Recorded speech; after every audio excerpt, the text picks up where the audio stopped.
नमस्ते दोस्तों, good evening, happy Sunday. बहुत बड़ी खबर राजस्थान स्वास्थ्य विभाग से दोस्तों।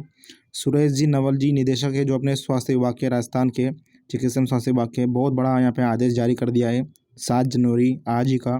सभी नर्सिंग ऑफिसर भर्ती जो चल रही है अभी 2022-2023 की, इसके अंदर अनुभव प्रमाण पत्र वालों के लिए, CHA वालों के लिए और बोनस मामले को लेकर बहुत बड़ा यहाँ पे एक तरह से जो है पत्र विज्ञप्ति यहाँ पे जारी हो चुका है, ऑर्डर जारी हो चुका है, जिसको इस वीडियो में हम आपके सामने एक्सप्लेन करने वाले हैं। वीडियो को पूरा देखना।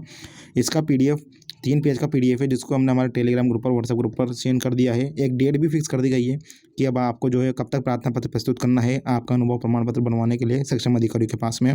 तो भैया बहुत ही इंपॉर्टेंट एक तरह से नोटिस है ये, 3 पेज का, जस्ट अभी रिलीज़ हुआ है, तो आपके लिए ज़रूरी है जानना। दोस्तों सबसे पहले आपको जानकारी के लिए बता दूं, जिसने भी Telegram group, WhatsApp group join नहीं किया है, फटाफट ज्वाइन कर लें। लिंक आपको हमारे वीडियो के डिस्क्रिप्शन में मिल जाएगा, वहाँ पर हमने PDF सेंड कर दिया है। और जो ये लाल कलर का, ब्लैक कलर का बटन दिखाई दे रहा है सब्सक्राइब का, दोस्तों चैनल को जरूर सब्सक्राइब करना, ताकि सबसे पहले जो है आपको अपडेट यहाँ पर मिलती रहे। देखिएगा, निदेशक है राजस्थान सरकार निदेशालय चिकित्सा स्वास्थ्य विभाग राजस्थान सेवाओं में एक आदेश जारी हुआ है अभी जस्ट सुरेश जी नवल जी की तरफ से, और इसमें इन्होंने 12 जनवरी फिक्स कर दी है। 12 जनवरी के बाद यदि आप अपना प्रार्थना पत्र प्रस्तुत करते हो किसी भी CMHO के पास में, JD ऑफिसर के पास में, कि आपका अनुभव प्रमाण पत्र बना दे, तो नहीं बनाया जाएगा। 12 तारीख के पहले आपको बनाना है। और यहाँ पे आपको पता ही है नर्सिंग ऑफिसर भर्ती की जो लास्ट डेट है 17 जनवरी है। 12 जनवरी आपकी लास्ट डेट होने वाली है, ऐसा इस लेटर में लिखा है। और काफ़ी सारी बातें इसमें की गई है, काफ़ी सारी रीट याचिकाएं लगी थी, तो उन सभी का जवाब और उन सभी का सोल्यूशन यहाँ पर हाई कोर्ट ने दे दिया है। और अपने जो सरकार है उसके जो निदेशालय चिकित्सा स्वास्थ्य विभाग है उसने भी यहाँ पे आदेश दे दिया है। तो समझिए दोस्तों, इस लेटर में देखिएगा, इन्होंने लिखा है रीट याचिका संख्या 19/677। इसके अनुसार लालाराम बनाम राज्य सरकार, यानी लालाराम जी ने एक रीट लगाई थी और उसके संबंध में राज्य सरकार ने यहाँ पे इनको जवाब दिया है। और सभी से बोला है कि जो अनुसूचित सूची में उल्लेखित रीट याचिकाओं पर संयुक्त रूप से पारित माननीय उच्च न्यायालय के निर्णय दिनांक इसके अनुसार जो भी चीज़ें हैं जो निरंतर में केवल नर्सिंग ऑफिसर की जो भर्ती रहने वाली है आपकी विज्ञप्ति क्रमांक ये है आपका। तो ऐसे आवेदकों के लिए जिन्होंने विज्ञप्ति में उल्लेखित नर्सिंग ऑफिसर के पद पर अनुभव प्रमाण पत्र जारी करने हेतु प्रार्थना पत्र प्रस्तुत किया है, अनुभव प्रमाण पत्र जारी करने के संबंध में निम्नलिखित निर्देश यहाँ पे हमने जारी किए। तो भैया आप ध्यान से सुनिए। पहला निर्देश है समस्त अधिकारी, ठीक है, जिन्होंने पत्रांक 1137 और 15/11/22 द्वारा अनुभव प्रमाण पत्र जारी करने हेतु निर्देशित किया गया है, माननीय न्यायालय के निर्णय की पालना में, यानी न्यायालय ने ये आपका निर्णय लिया है और उस निर्णय को इन्होंने पालना की है, राज्य सरकार ने उसको एक्सेप्ट कर लिया है। अब क्या क्या एक्सेप्ट किया है, तो दोस्तों ऐसे समस्त आवेदकों को जिन्होंने अभी तक अनुभव प्रमाण पत्र जारी नहीं किए जा सके हैं, दिनांक 16 जनवरी 2023 तक आवश्यक रूप से अनुभव प्रमाण पत्र जारी किए जाना सुनिश्चित करें, ऐसा कहना है यहाँ पे हाईकोर्ट का। किसने कहा है? राज्य सरकार से। और राज्य सरकार ने भी यहाँ पे बोल दिया है सभी CMHO से और सभी JD से कि आप 16 जनवरी के पहले जो भी अभ्यर्थी अनुभव प्रमाण पत्र बनवा रहा है उनको बना के दे, ताकि 17 जनवरी तक जो लास्ट डेट रहने वाली है वो जो है नर्सिंग वैकेंसी में फॉर्म भर सके। यानी 16 जनवरी इन्होंने टाइम दे दिया है सभी CMHO को। तो अब जो इससे होगा क्या कि CMHO ऑफिस वाले, CMHO सर जो अपने होते हैं और बाबू जो होता है और JD साहब जो होते हैं, उनको किसी भी हालत में 16 जनवरी के पहले जितने भी उनके पास प्रार्थना पत्र आए हैं अनुभव प्रमाण पत्र बनवाने के लिए उनको बनाकर देना ही पड़ेगा। चाहे CHA हो, चाहे UTP पे लगे हो, 108 वाले हो, संविदा कर्मचारी हो, कोई भी हो, उनको देना ही, उन सभी का अनुभव प्रमाण पत्र सभी CMHO ऑफिस वालों को और सभी JD ऑफिसर है उनको देना ही पड़ेगा, ऐसा इस लेटर में लिखा गया है। ऐसे सभी आवेदक दिनांक 12 जनवरी 2023 तक अनुभव प्रमाण पत्र जारी करवाने हेतु अपना प्रार्थना पत्र अधिकृत अधिकारी के समक्ष प्रस्तुत करेंगे। इसका मतलब यह है, ये जो 2 डेट है ध्यान से देखिएगा, 12 जनवरी और 16 जनवरी। 12 जनवरी तक दोस्तों जितने भी अपने नर्सिंग अभ्यर्थी है उनको जो है एक एप्लीकेशन जो आप बनवा रहे हो, एप्लीकेशन लिखनी पड़ती है, आप सभी को पता ही होगा। आप अनुभव बनवाओगे किसी भी CMHO ऑफिस में जाकर, तो वहाँ पर जो आपको एप्लीकेशन की डेट है वो 12 जनवरी उन्होंने निर्धारित की है। यानी 12 जनवरी के बाद में यदि आप जाते हो एप्लीकेशन लेकर CMHO ऑफिस में कि सर हमारा अनुभव प्रमाण पत्र बना दो, ये एप्लीकेशन और ये डॉक्यूमेंट से, तो आपका अनुभव प्रमाण पत्र नहीं बनाया जाएगा, ऐसा हाईकोर्ट ने निर्णय लिया है। क्योंकि ये भी सही भी है, काफ़ी ज़्यादा टाइम लग रहा था, लगभग 2 महीने से अधिक हो गए विज्ञप्ति निकले हुए और अभी तक जो इसका सोल्यूशन नहीं निकला।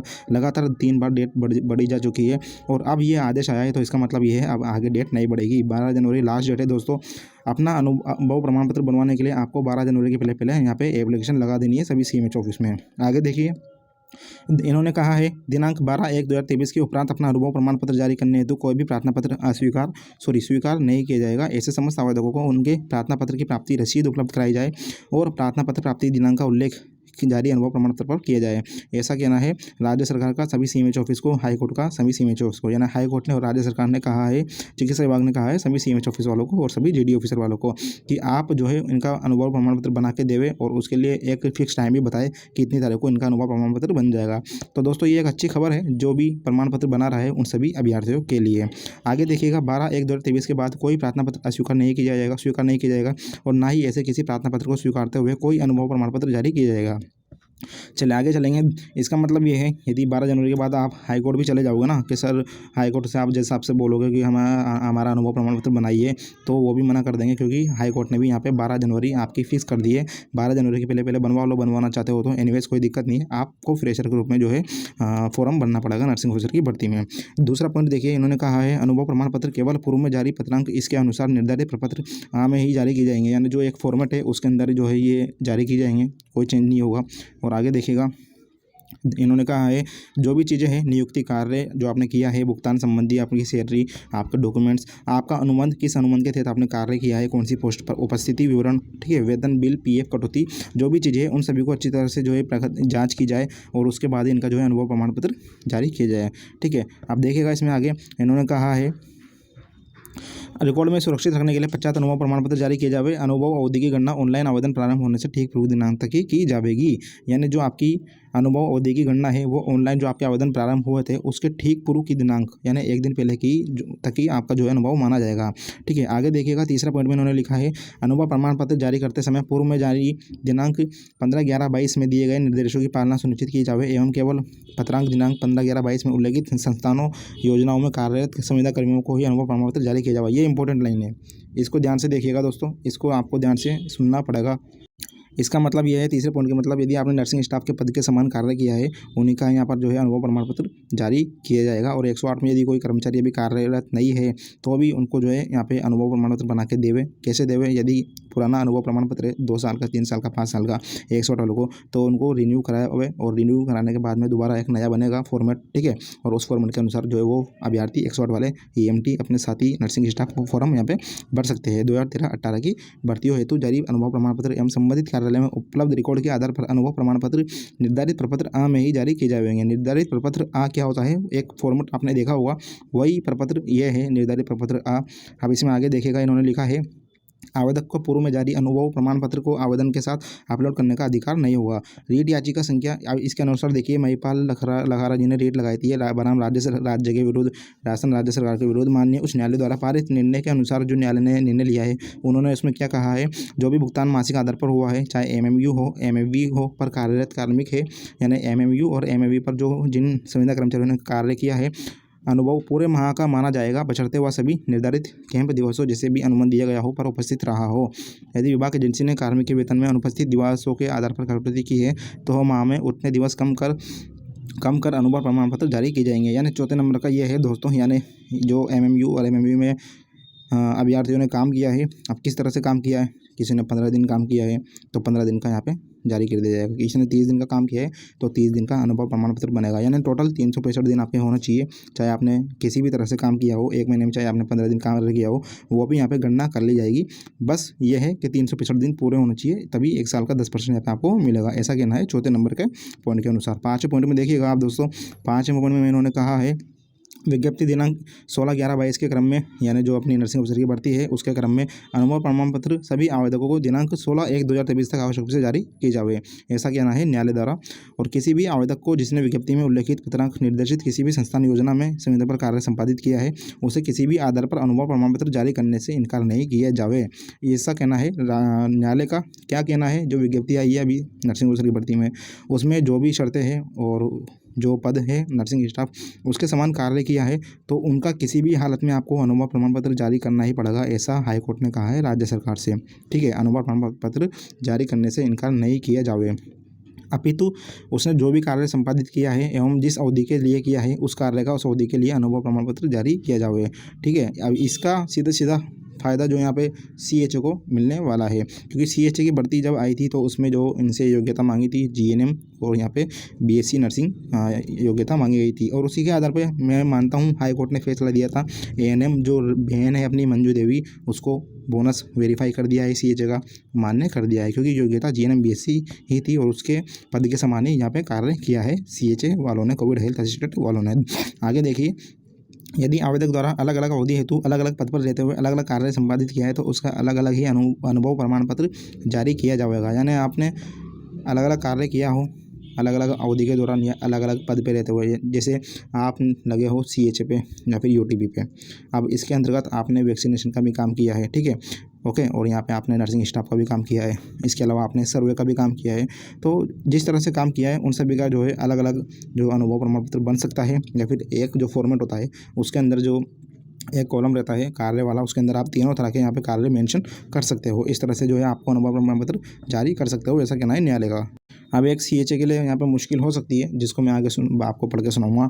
इसमें लिखा है, यदि अनुभव प्रमाण पत्र प्रपत्र के किसी बिंदु से संबंधित कोई रिकॉर्ड उपलब्ध नहीं हो पा रहा हो तो उसका इंदिराज अनुभव प्रमाण पत्र के संबंधित बिंदु के समान कॉलम में आवश्यक रूप से कर देवे, और अनुभव प्रमाण पत्र जारी करने का अभिप्राय यह नहीं है कि आवेदक का कार्य विज्ञापित पद के समान मान लिया जाए, ठीक है। यानी आपका जो अनुभव प्रमाण पत्र बन रहा है दोस्तों, ये लाइन में सभी के लिए बोल रहा हूँ, चाहे CHA हो, UTB हो, कोई भी संविदा कर्मचारी हो, इसका मतलब यही है, छठे पॉइंट का मतलब अनुभव प्रमाण पत्र जारी करने का अभिप्राय, यानी उद्देश्य ये नहीं है कि आवेदक का कार्य विज्ञापित पद के समान ही मान लिया जाए। यदि आवेदक ने विज्ञापित पद के समान कार्य नहीं किया है तो संबंधित बिंदु के कॉलम में नहीं लिखकर प्रमाण पत्र जारी किया जाए। यानी एक तरह से देखिए, एक चीज़ ये भी हो सकती है कि कोई भी कर्मचारी हो, उसका जो एक्सपीरियंस बनेगा तो उसमें यदि उसने काम नहीं किया विज्ञापित पद के समान, तो उसमें जो आपका एक कॉलम होता है उसमें यहाँ पे नहीं का ऑप्शन भी आ सकता है कि भाई आपने विज्ञप्ति में अभी जो नर्सिंग ऑफिसर की विज्ञप्ति आई है उसके समान, नर्सिंग स्टाफ के समान ही आपने यहाँ पे काम किया है क्या, नहीं, यदि ये ऑप्शन आ गया नहीं तो यहाँ पे आपको बोनस नहीं मिलेगा, ऐसा मतलब है छठे पॉइंट का। सातवें पॉइंट में देखिएगा, यदि आवेदक ने मात्र कुछ अवधि के लिए विज्ञापित पद के समान कार्य संपादित किया है, सिर्फ कुछ अवधि के लिए, तो केवल उतनी अवधि का ही समान कार्य का अनुभव प्रमाण पत्र संबंधित बिंदु के कॉलम में हाँ अंकित कर जारी करे, और शेष अवधि के लिए संबंधित बिंदु के कॉलम में नहीं अंकित कर अनुभव प्रमाण पत्र जारी करे। यानी इसका मतलब भी मैं आपको समझा देता हूँ, ये कॉलम है, ये अनुभव प्रमाण पत्र है आपका, ठीक है। अब आपने कितने महीने काम किया है किसी पद पर रहते हुए, मान लीजिए 10 महीने, 10 महीने से आपने 4 महीने ही सिर्फ नर्सिंग स्टाफ के पद के समान कार्य किया है, तो यहाँ पे आपका उसके अंदर ऑप्शन आ जाएगा भाई 4 महीने आपने जो है नर्सिंग स्टाफ के पद के समान कार्य किया है, बाकी जो 6 महीने आपने जो है नर्सिंग पद के समान कार्य नहीं किया है, तो वहाँ पर जो है नहीं आ जाएगा ऑप्शन, ठीक है, यानी हाँ आ जाएगा नहीं आ जाएगा। तो बोनस आपको कितना दिन का मिलेगा दोस्तों, 4 महीने का यहाँ पे आपको सिर्फ बोनस मिलने वाला है, ऐसा कहना है न्यायालय का। आगे देखिएगा, देखिए ये मैं नहीं कह रहा हूँ, जो न्यायालय का आदेश है उसको ही हम समझा रहे हैं, बाकी आप कमेंट बॉक्स में कमेंट करके हमें बता सकते हो आपके क्या विचार है और आप क्या अपनी राय रखते हो। 8वें पॉइंट में देखिए, माननीय न्यायालय द्वारा अनुभव प्रमाण पत्र जारी करने हेतु प्रार्थना पत्र स्वीकार करने की दिनांक 12/1/2023 निर्धारित की है, अतः केवल इस दिनांक तक प्रार्थना पत्र हेतु ही अनुभव प्रमाण पत्र जारी किए जावे। इसके उपरांत कोई भी प्रार्थना पत्र अनुभव प्रमाण पत्र जारी करने हेतु स्वीकार नहीं किया जाएगा, अन्यथा अनुभव प्रमाण पत्र जारी नहीं हो सकने की संपूर्ण जिम्मेदारी अभ्यर्थी की होगी। तो 12 जनवरी के पहले जिन लोगों को एक्सपीरियंस बनवाना है तो प्रार्थना पत्र लगा दे और अपने सभी डॉक्यूमेंट्स लगा दे CMH ऑफिस में, तो आपका जो है अनुभव प्रमाण पत्र एक्सपीरियंस सर्टिफिकेट बन जाएगा और उसको लेकर आप जो है फॉर्म भर सकते हो। एनीवेज 12 जनवरी के बाद यदि आप जाते हो अनुभव प्रमाण पत्र बनवाने तो डिक्लाइन कर दिया जाएगा, आपका नहीं बनाया जाएगा, और इसकी जिम्मेदारी जो है दोस्तों आपकी ही रहेगी, क्योंकि 17 जनवरी लास्ट डेट है, आप सभी को पता है नर्सिंग ऑफिसर की भर्ती में। और अब ये आदेश आने के बाद में ऐसा लग रहा है कि अब डेट बढ़ने के चांसेस बिल्कुल भी नहीं है। 9वां पॉइंट आपको मैं समझा दूं, इन्होंने इसमें कहा है, यदि किसी कारणवश 16 जनवरी 2023 तक अनुभव प्रमाण पत्र जारी नहीं किया जाएगा तो इस कारणवश आवेदक दिनांक 17 जनवरी 2023 को अपने आवेदक पत्र के साथ अनुभव प्रमाण पत्र अपलोड कर पाने में असमर्थ हो तो आवेदक को 17 जनवरी 2023 को बिना अनुभव प्रमाण पत्र के अपना आवेदन सबमिट करने की अनुमति प्रदान की जाएगी। यानी किसी भी कारणवश, कोई स्पेसिफिक कारण हो, विशेष कारण के कारण आप जो है फॉर्म नहीं भर पाते, चाहे आपने अपना अनुभव प्रमाण पत्र एक्सपीरियंस सर्टिफिकेट तो बनवा लिया, लेकिन किसी कारणवश आप 16 जनवरी तक जो है फॉर्म नहीं भर पाए, तो आपको जो है छूट दी जाएगी, लेकिन आपको जो है एक जो विशेष कारण है उसके लिए आपको जो है एफिडेविट लगाना पड़ेगा, उसमें उल्लेखित करना पड़ेगा कि इस विशेष कारण के कारण जो है मैं फॉर्म नहीं भर पाया, तो आपको अनुमति यहाँ पे प्रदान कर दी जाएगी, ऐसा न्यायालय ने कहा है। ये सभी रीट है, रीट लगी थी हाई कोर्ट में, बहुत सारी चीज़ों के लिए लगी थी, सभी का जवाब दिया है यहाँ पे इस नोटिस के जरिए। किसने? चिकित्सा एवं स्वास्थ्य विभाग ने, जो अपने सुरेश नवल जी हैं निदेशक जी। ऐसे आवेदक त्रुटि सुधार हेतु दी जाने वाली 1 सप्ताह की अवधि, यानी जब आपके फॉर्म की डेट निकल जाएगी, जैसे 17 जनवरी लास्ट डेट रहने वाली है, उसके बाद डेट नहीं बढ़ती तो उसके बाद आपको 7 दिन का समय दिया जाएगा करेक्शन के लिए, ठीक है। उसके अंदर जो है आप सभी कुछ जो है कर सकते हो, जो भी आपका करेक्शन हुआ, कोई आपने जो है अपलोड नहीं की, डॉक्यूमेंट्स अपलोड नहीं कर पाए, तो वो भी जो है आप यहाँ पर अपलोड कर सकते हो। आगे देखिएगा, ऐसे आवेदकों के अनुभव और प्रमाण पत्र त्रुटि सुधार की अवधि समाप्त होने से पूर्व आवश्यक रूप से जारी कर दी जावे, उस पर जारी करने की सही दिनांक अंकित की जावे। ऐसा कहना है न्यायालय का कि सभी सीएमएचओ को कि जो आप अनुभव प्रमाण पत्र बनाओ तो उस पर तारीख भी अंकित करो कि आपने कितने तारीख को जो है ये जारी किया है एक्सपीरियंस सर्टिफिकेट, ताकि सोल्यूशन निकल सके आगे जाके यदि कोई अभ्यर्थी फॉर्म नहीं भर पाता है तो उससे संबंध में।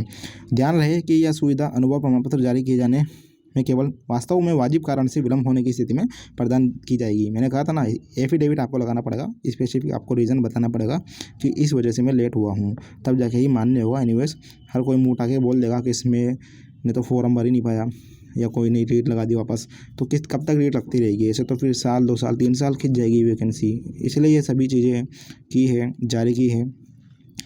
अनुभव प्रमाण पत्र जारी नहीं होने की सारी जिम्मेदारी आपकी अधिकारी की ही होगी, ऐसा कहना है न्यायालय का सीएमएचओ ऑफिस वालों को। तो ये था, उम्मीद है आपको समझ में आया होगा। 3 पेज का नोटिस है, छोटा सा नोटिस है, जिसको मैंने आपको शॉर्टकट में समझाने की कोशिश की। फिर भी कोई दिक्कत हो तो आप कमेंट बॉक्स में कमेंट करके हमें पूछ सकते हो कोई भी सवाल जवाब। धन्यवाद दोस्तों, मिलते हैं नेक्स्ट वीडियो में, तब तक के लिए बाय, टेक केयर।